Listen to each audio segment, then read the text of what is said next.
Assalamualaikum warahmatullahi wabarakatuh. Para wargi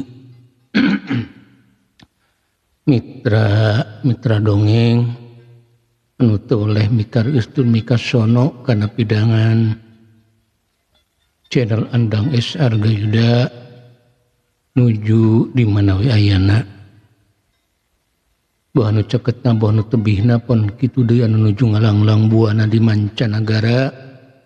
Wilujeng patepang deui sareng simkuring dina raraga ngadangukeun deui hanca carios anu katunda dinten kamari. Nyaeta caros nyambung anu judulna Perlayana si Samernyawa. Masih dina jejer carios Jawara Tatar Galuh. Kalayan dinten ieu teh nincak di bagian ke-13.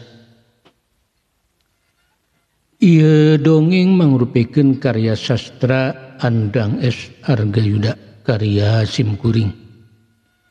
Mudah-mudahan we tiasa ngajantenkeun hiburan, tiasa ngajantenkeun pangbeberahmana kanggo sakur anu ngadangukeunana. Mangga para wargi ieu carios urang kawitanan. Wilujeng ngadangukeun un awitu astuna masidam. Mugi sarira salawasna aya dina kamuliaan.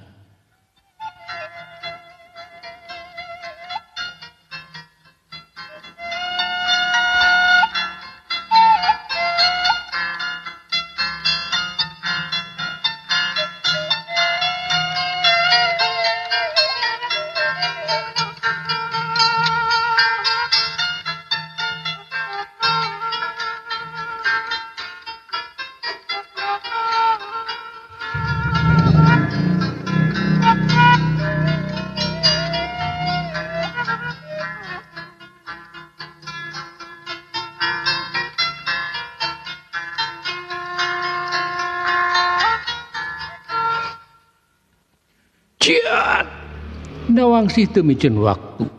Sakilat awakna kumolebat deui dina jurus-jurus kombinasi. Dogna nyuwuk lir kolebat kilat kana langsung manggih sasaran. Beres bedog Nawangsi ngagabres kana pingping salah seurang musuhna.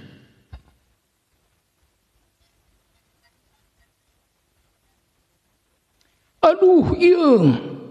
Seurang nu ngaroyok Nawangsi kociak dengek. Pingpingna katubles bedog Nawangsi. Langsung eta begal teh ingkud-ingkudan ngajauhan Nawangsi bari kokowowongan nahan kanyeri. Musuhna anu kari saurang deui ngaregog. Anu satadi narik narajang jadi luncat dimundur. Hatena ngadedak miris. Kageranganana sirna ku nemporengkak Nawangsi dinanggulinkeun jurus-jurus main. Ciat, montong kabur, montong undur-unduran begal edan. Nawangsi teu ngantep, awakna langsung kumolebat dina jurus anu kacedet cepetna.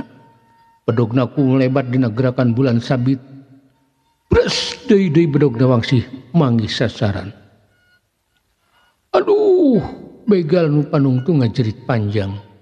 Dana Gunawang kasebat bedog Nawangsi. Getih langsung ngalembere mapai awakna. Saterusna ku korondangan bari nungkup dadana. Bangsat si hawe pangkarwara. Ku aing di kojoran. Si gedug begal kaget pacampur jeung kahudang amarah. Bet asa kakaraeun aya awewe jaringas dina ulin mayan po. Kitu cek anu aya dina pikirna. Sor geura maju begal edan. Montong hayo we ngandelkeun anak buah. Nawangsi langsung nangtang-nangtang ka si gedug begal. Pikeun Nawangsi mah taya hariwang. Taya kagimir. Sahawe musuhna bakal diayunan. Moal dipangejatkeun. Bangsat sia. Ciat. Si gedug begal ngarga jelang muru awakna Nawangsi. Pedogna ngahiuk bangbaraan. Manehna ujub brek narok sira Nawangsi. Ceuk pikirna pira ukur awewe. Hai Tapi ngan sakilat nawang singa gil kena wakna. Lawas bedog ukur kumolet di hareupeunana. Keur kitungan sakilat sikuna mata dibadugeun mapag awak si gedug begal. Teu salah deui sikuna wangsi nanggal kana iga burung musuhna. Aduh, si gedug begal ngagerung. Buru-buru manehna jingkrak ka tukang. Saterusna popoyong kodan bari nyekelan igana. Anu karasana kumanehna asa ringsek. Sia mah ngaku we ke gedug begal. Karek dibere sakitu we sia mah geus gegerung. Dasar begal keuyeub apu. Nawangsi ngajejele si gedug begal. Mancing-mancing amarahna ti ditu nama. Sabab saenyana ieu si gedug begal teh ukur harus haokna. Geuning pangabisana mah teu sabaraha. Bangsat kurang ajar. Aing anak buah kahijina Ki Bedul, garong sakti manraguna. Sia dikojoran ku aing, mun keur sakarat sia diperkosa heula ku aing. Horeng ieu begal teh mangrupakeun anak buahna Ki Bedul, garong anu sok ngaranjah ka lemurna Ceunani. Hah? Jadi anika teh rombongan garong Ki Bedul? Nawangsi curing hak. Asaku kebenaran itu cek pikir Nawangsi. Sebab manehna teh kapan rek nyieun balitungan jeung rombongan garong Ki Bedul. Sieun nya. Meunggeus kira nyerah we ka aing. Kae geus didagadabah ku aing sia distorkeun ka guru aing ka Ki Bedul. Si gedug garong ngomong balaka canur teu apaleun kana ayana bahaya. Sebab Nawangsi lain lawaneun manehna. Urang ajar dasar nu edan. Ciat. Nawangsi lain deui amarahna barang ngareungeuk kekecapan si gedug begal. Awakna langsung cumorelat na gerakan kacida cepetna. Bedogna langsung kumolebat lir kolebatna kilat. Lakadalah. Si gedug begal lain dinggaranjugna sabab panarajang Nawangsi kacida cepetna. Datangna bedog Nawangsi di luar dugaan manehna. Nepi ka manehna teu kapikireun kumana dahna. Antukna buru-buru jingkrak deui ngajauhan. Sabab dengan ku cara kitu manehna bisa leupas tina panarajang musuhna. Tapi Nawangsi siga anu bebeakan. Barang panarajangna teu hasil, awakna langsung ngajaul. Saterusna kumolebat bari nyabetkeun di bedogna. Anu jingkrak teh disusul ku sabetan bedogna. Ciat. Nawangsi ngabentak. Bedogna ngahiuk dina gerakan bulan sabit. Datang ka musuhna liburi nyaina kilat. Kalayan langsung ngagabres gabeset dada si gedug begal. Aduh. Si gedug begal ngejerit. Dadana baloboran ku getih. Saterusna manehna mundur ngajauhan Nawangsi. Dengan kencana langsung dipake nungkup dadana anu gudawang. Tapak bedog Nawangsi. Kabur barudak. Tetep pasti deui. Si gedug begal ngagorowok nitah kabur ke para anak buahna.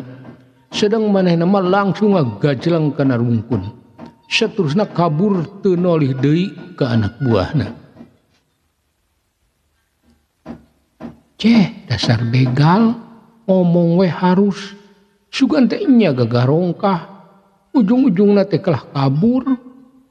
Nawangsi colohok na pemusuhna pada kabur satadina mahayangeun heula ngawarah ka eta para garong sabab kejahatan maranehna geus kaliwat wates ngadonjang sarekeun warga lembur Ceunani. Hebat Nyai, jurus-jurusna jauh lebih ningkat. Hampir nencak disampurna. Ni Nawangsi reueus ku anakna. Anu katempona ilmu maenpona beuki gesit. Jurus-jurus pangbarisa manehna kacida luwesna dina gerakan Nawangsi mah. Matak regreg kana hatena. Kumaha saur ibu eta garong teh anak buahna Ki Bedul mending susul wae ka markasna kitu. Nawangsi minta saran ti indungna. Sebab manehna mah hayangeun ngudag eta para garong anu ngaku-ngaku anak buahna Ki Bedul. Garong anu kaditeteangan ku manehna. Sabab Nawangsi janji ka Cenani jeung warga lembur sejena rek numpes gerombolan garong Ki Bedul. Cek ibu mah ulah waka ayeuna panyai janji ka urang lembur rek mawa santanu pikeun numpes eta rombongan garong. Jadi ulah waka dilabrak ku nyai.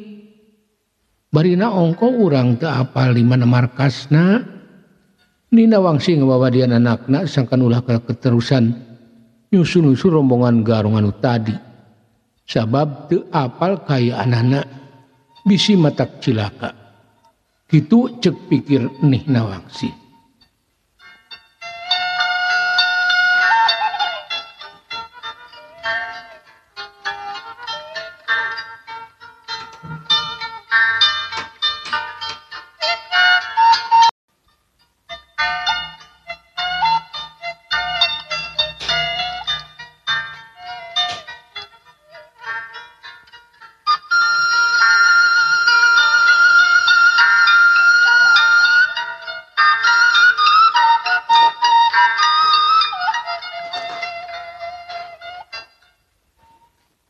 Punten ngasuhila sekedah para wargi sakantenan simkuring seja ngiring emutan ka para wargi anu kalersa nuju ngadangkeun ieu dongeng.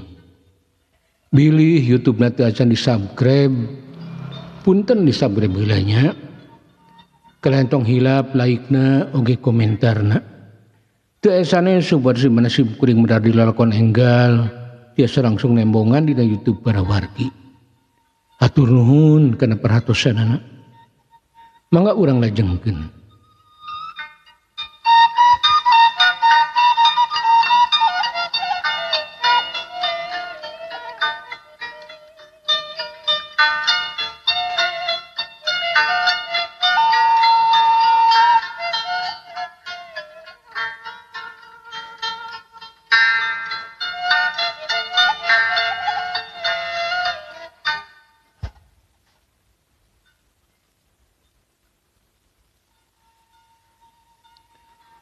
Mohon atuh kumaha ibu wae. Ibu mah langkung pangalaman dina urusan ngalawanan para garong. Nawangsi nurut kana omongan indungna. Sabab indungna mah kapan geus kakoncara tukang ngabasmi para garong. Jadi geus legok tapak genteng kadek. Ayeuna mah urang neruskeun lampah bisi kapeutingan di jalan. Boasan tanu geus nyampak di Mairoh. Nih Nawangsi mutuskeun rek neruskeun lampah muru imah na Mairoh. Karena langsung ngajak ke anakna. Sebab Nawangsi mah masih ngora. Jadi nafsuna ngagedur keneh. Kadang tarat boga timbang taraju. Mun teu hati-hati jeung teu dibawadian mah bisi matak cilaka.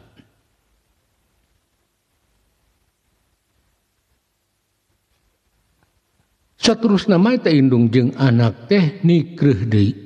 Ngeureuyeuh deui neruskeun lalampahanana muru imahna Mairoh. Leuweung anu disorang harieum ku kakayon jarangkung. Rungkun-rungkun ting runggunuk ngahalangin jajalaneun. Tapi pikeun nih Nawangsi jeung anakna eta kayan teu jadi kasulitan. Sabab geus biasa leumpang leuleweungan. Jauh moal burung cunduk, anggang teu burung datang. Irawanci sareupna nih Nawangsi jeung Nawangsi anjog ka lembur Mairoh. Nyai, meh teu ngarepotkeun si emak.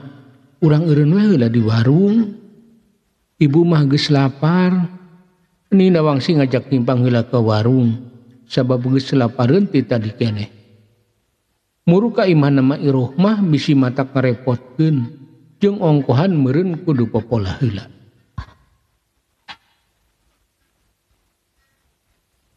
Mangga ibu, da abdi oge sami tos lapar. Kacapean sigana mah. Nawangsi nyaluyuan kana niat indungna. Langsung mengkol ka warung anok sok dieuredan ku manehna jeung santanu. Eueuh eta nu geulis ka mana wae nyai teh. Nu boga warung mani dareh deh ngabagiakeun Nawangsi. Sabab geus teu asa ieu si ibu tukang warung teh geus loma kana Wangsi jeung ka Santanu. Leureuk heula di lembur ibu, ieu ngarencangan heula pun biang bakat busana.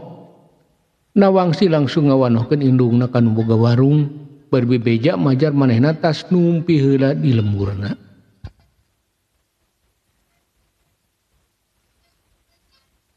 Paingan kamari aya Jang Santanu ngadon tuang di dieu. Ibu teh kaget sabab ukur nyorangan, pan biasana masuk sareng nyai. Boga warung gapanjangan cumarita ngabejakeun Santanu. Euleuh, janten Kang Sanu teh tos dugi deui ka dieu. Da Wangsi mani curinghak, tetela geuning Santanu teh nohonan jangjina. Pasti geus aya di imahna Mairoh. Itu ceuk pikiranna Wangsi.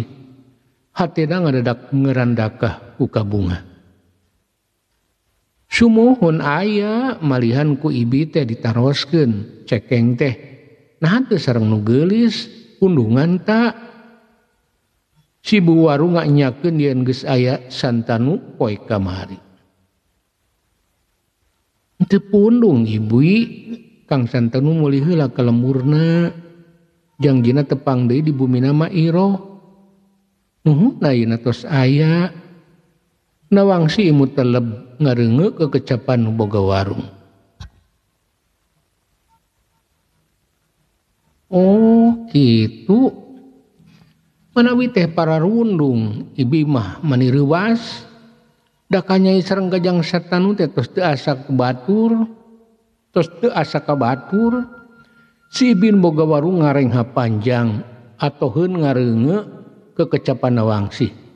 Sabab si ibi warung mah mani panujuan pisan lamun Santanu ngajodo kana Wangsi.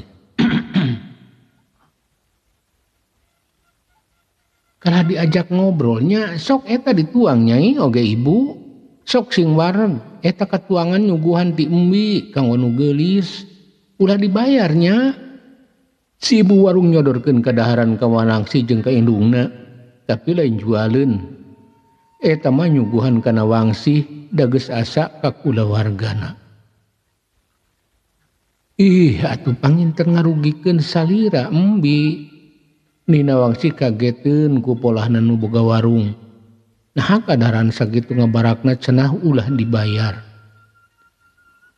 Moal ngarugikeun ibu, da eta mah sanes icaleun khusus nyuguhan nu geulis. Da sim kuring mah tos teu asa-asa ka Jang Santanu oge ka Nyai Wangsi mah. Si ibin boga warung ngajelaskeun ka anhina Wangsi, yen nyuguhan Wangsi mah moal matak rugi ka manehna. Bagja we nu aya cenah. Atur nuhun atuh embi ditampi. Antuk nama calebek we anhina Wangsi kana eta kadaharan. Arina Wangsi mah ti tadi geus mamimem. Sabab na Wangsi mah geus apaleun kana budi parangi nu boga warung. Nyaheun pisan ka Santanu.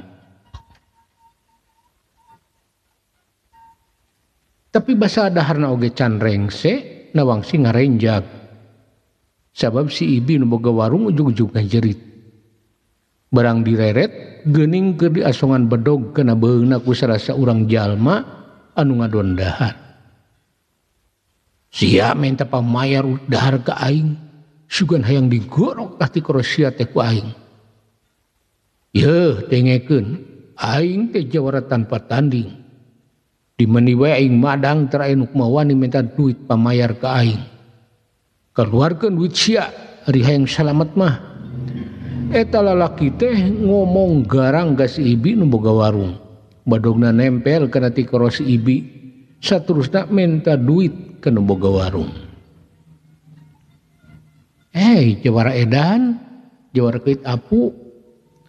Lepaskeun boga warung, ieu hayang duit mah dikula loba. Na Wangsi ngabentak bari ngiming-ngiming endong anu mah teu keusi. Maksudna supaya eta nu ngancam ka nu boga warung pindah ke manehna. Naon si amage pupilun kana urusan aing, sugan yang dikocoran ku aing. Hijal mah bosong teh malik ngabentak kana Wangsi, matana murleng garang. Kapan Andika minta duit kana boga warung? Ya duit aya di kula.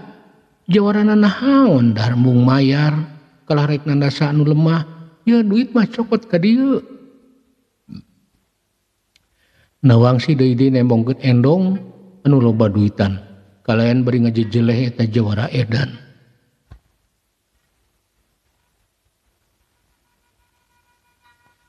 Awas ya, lamun ngawadul ku aing di podaran. Lalaki basongot anu ngancam ka si ibi warung langsung ngagegag nyamperkeun Nawangsi. Podogna diabar dipuih-puihkeun ku leungeun katuhuna. Ti dituna mah nyingsina Nawangsi. Cek pikirna ukur saurang awewe dileyek oge numpra.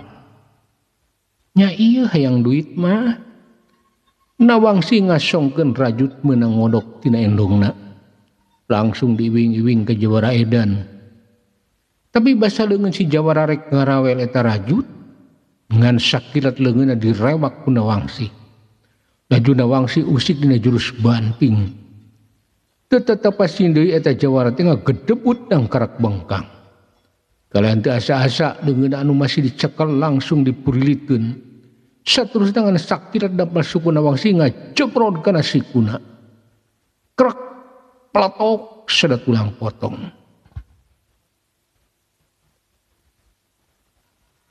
Aduh iya. Si Jawara edan kociak dengek. Leungeunna langsung ngapek tina palebas sikuna. Saterusna gegerengan bari gegerungnan ka nyeri. Sautik oge teu nyangkaeun lamun ngabibita ku duit teh jago main po. Dasar nu edan. Cenah Jawara kahot. Karek dibere nu kitu wae geus kokowowongan. Sada anjing dileyek bagong. Nawangsi ngagejeleh ka eta Jawara. Sabab manehna kacidahe waeunana make ngancam-ngancam ka nu boga warung. Tapi basa Nawangsi tas cumarita kitu cuk ujug anu jrung-jreng muru manehna. Barang direret aya 2 urang lelaki maresat bedog. Maranehna sigana mah baladna si Jawara anu ditumprakeun ku Nawangsi.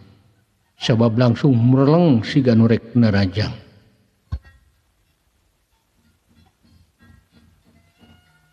Awewe bangkar warah modar sia. Cia. Salasa urang tinuduan langsung ngabentak. Awakna ngagajleng bari nyebetkeun bedogna. Bedog nyewuk rek nampol sirah Nawangsi. Manehna teu apaleun kana bahaya yen anu disangeurepan ku manehna teh lain awewe samanea.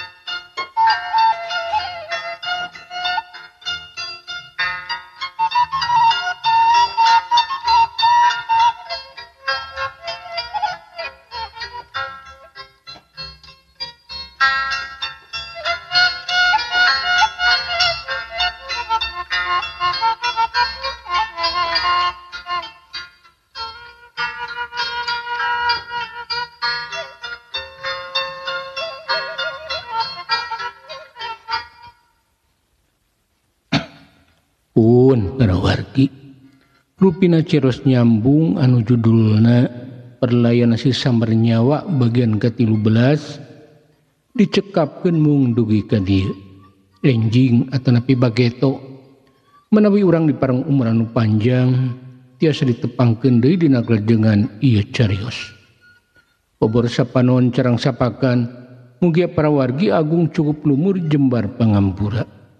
Kersang hapunten kana sanes kanten kaluluputan kelepatan sim kuring dina anggori ngadugikeun ieu carios. Bilih kirang nyugemakeun atanapi seulepatna hapunten anu kasuhun. Wilujeng kantun para wargi. Wassalamualaikum warahmatullahi wabarakatuh.